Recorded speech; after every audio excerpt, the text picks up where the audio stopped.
If you can't get beyond your body, and your attention is on your body, then you're matter trying to change matter. If you're thinking about your cell phone and your partner or your kids, or none of these are bad, but if you can't get beyond them, they own you. If you're thinking about how much time it's going to take or how much time the meditation is going, you haven't dissociated from the very world of three-dimensional reality to create something differently with. So that process of overcoming ourselves, that process of overcoming is the process of becoming.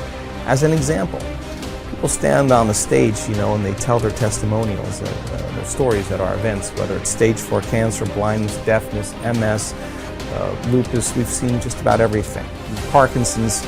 So many people say, I really believe that this information, or that you could actually create a better life for yourself, or you could heal yourself.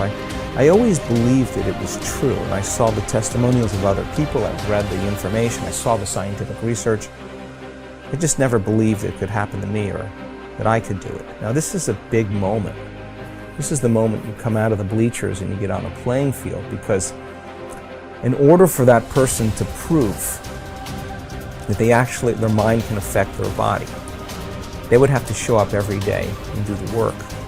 If they don't show up, then they don't believe it's possible. If they do show up every day, they do believe it's possible. And you keep showing up every day after a period of time, you start feeling worthy to receive it. And the universe only gives us what we think we're worthy of receiving. So it's the overcoming process that is the becoming process. People who are sick in this work, I can guarantee you with stage 4 cancer that has metastasized to every organ, every tissue, every bone in their body, and they've gotten the diagnosis and the prognosis, I'm sure there were days where they felt fear. And they had to make one of two choices: to either do the work or surrender to fear. And they showed up that day, and they overcame their fear a little bit more and surrendered to love. That's a victory. There were days where I'm certain they didn't feel good. They didn't feel physically good, and I know that it was probably hard for them to think greater than how they felt. They couldn't do that if they were still their body. They would have to get beyond their body in order to change, and they showed up that day and they overcame their body a little bit more. And I'm sure there were days where they had self-doubt. In fact, many of them, their disease got worse before it got better, and they could have easily listened to their family and to the voice in their head that said it's not working. But they showed up anyway, and they did the work, and they overcame their doubt that day. And I know there were days where they thought they didn't have enough time because they had children and work and all kinds of obligations, but they made time. And it was the overcoming that actually created the becoming. And so they weren't visualizing anything. They weren't affirming anything. They were changing. Now, many of them would have a great meditation, get up feeling wonderful, feeling like connected to the emotions of their future, and their sleeping patterns got better, had more energy, their pain diminished, but their blood values and their scans were still the same. They didn't say, oh, well, I kind of got a little bit better, but this doesn't work. That would be the old self, returning back to the old personality. They were more concerned about what they still had to change about themselves in order for their health to change.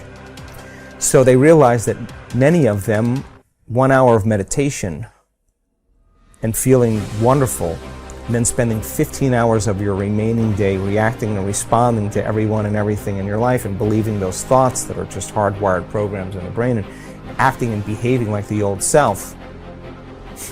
Genes aren't going to change that way, so all of a sudden now it became practical. I got to get so good at doing this with my eyes closed, but I got to do it with my eyes open. Now, this is the big game, because you got to be able to self-regulate. And so what became very practical to them is, now I'm going to rehearse how I'm going to be on the Zoom call.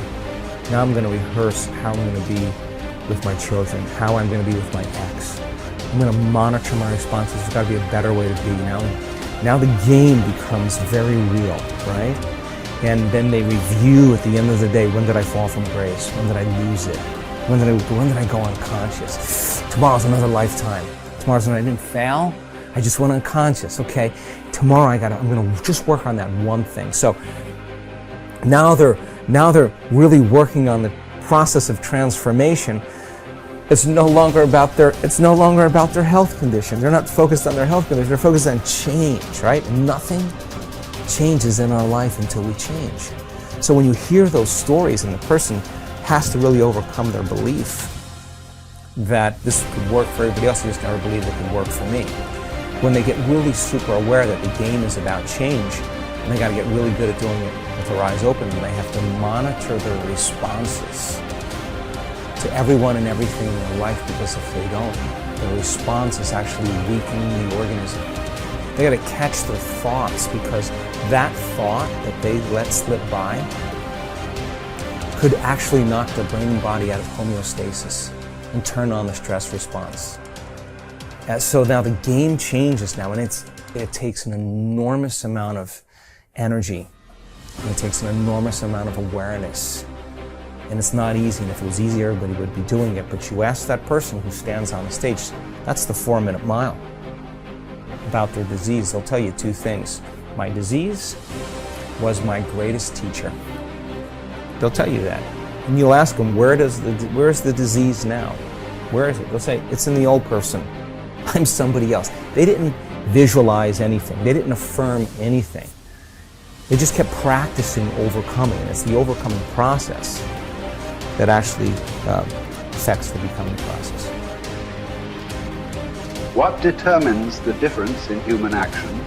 Throughout my life, I have passionately sought the answer to these questions. One thing is clear to me. Human beings are not random creatures. Everything we do for a reason. We may not be aware of the reason consciously, but there is undoubtedly a single driving force behind all human behavior. This force impacts every facet of our lives, from our relationships and finances to our bodies and brains. What is this force that is controlling you even now and will continue to do so for the rest of your life? Pain and pleasure. Everything you and I do, we do either out of our need to avoid pain or our desire to gain pleasure.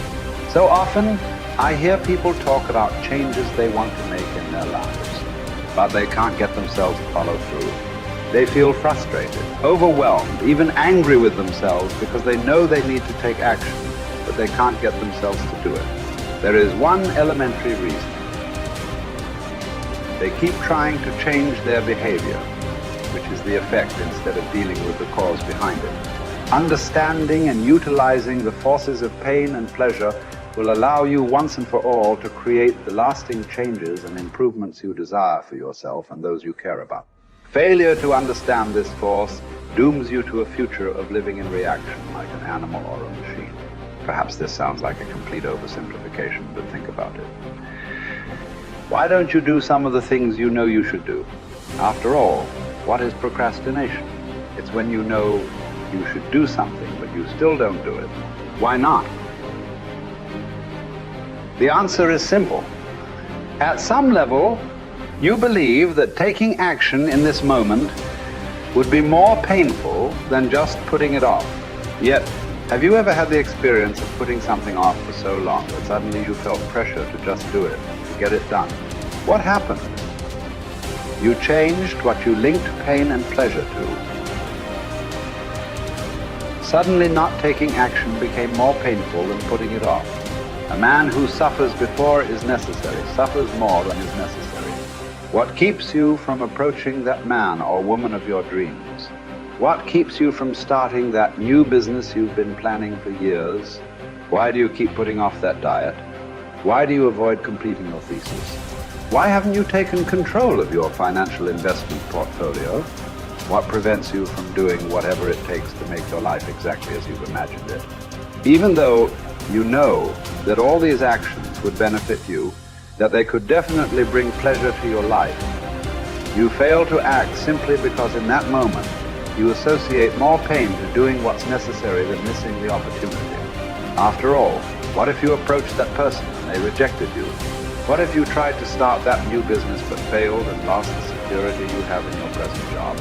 What if you started a diet and went through the pain of starving yourself, only to gain the weight back eventually anyway? What if you made an investment and lost your money? So why even try? For most people, the fear of loss is much greater than the desire for gain, which would drive you more.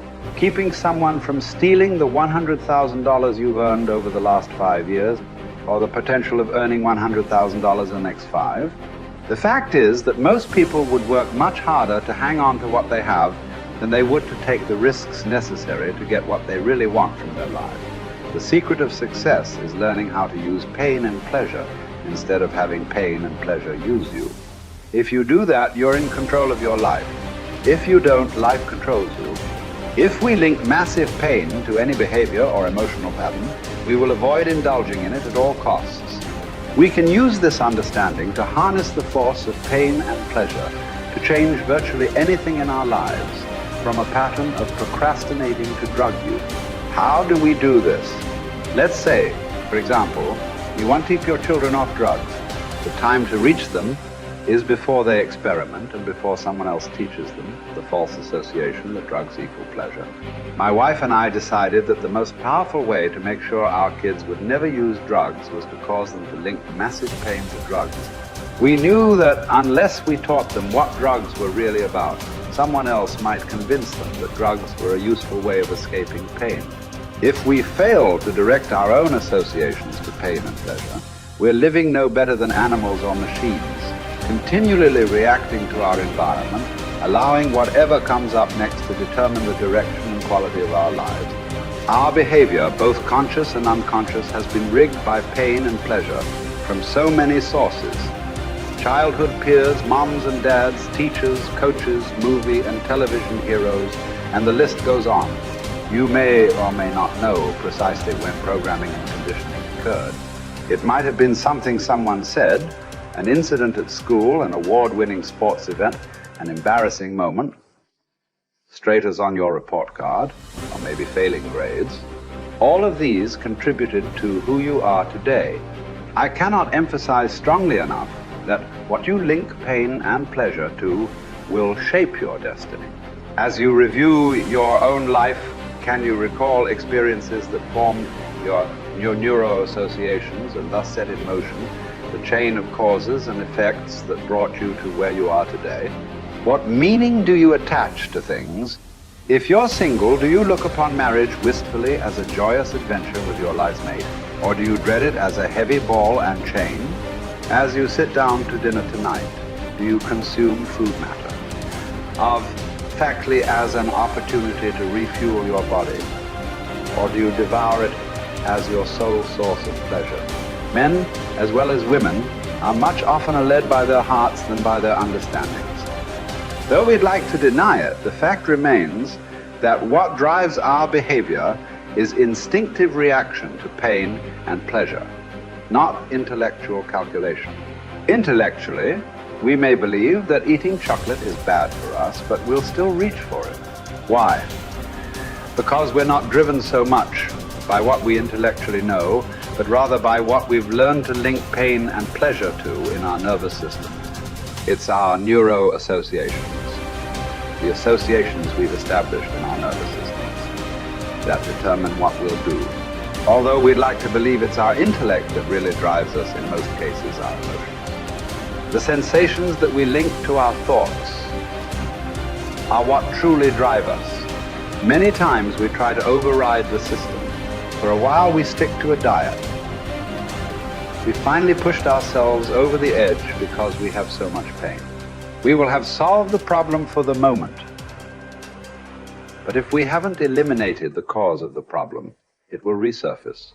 Ultimately, in order for a change to last, we must link pain to our old behavior and pleasure to our new behavior and condition it until it's consistent.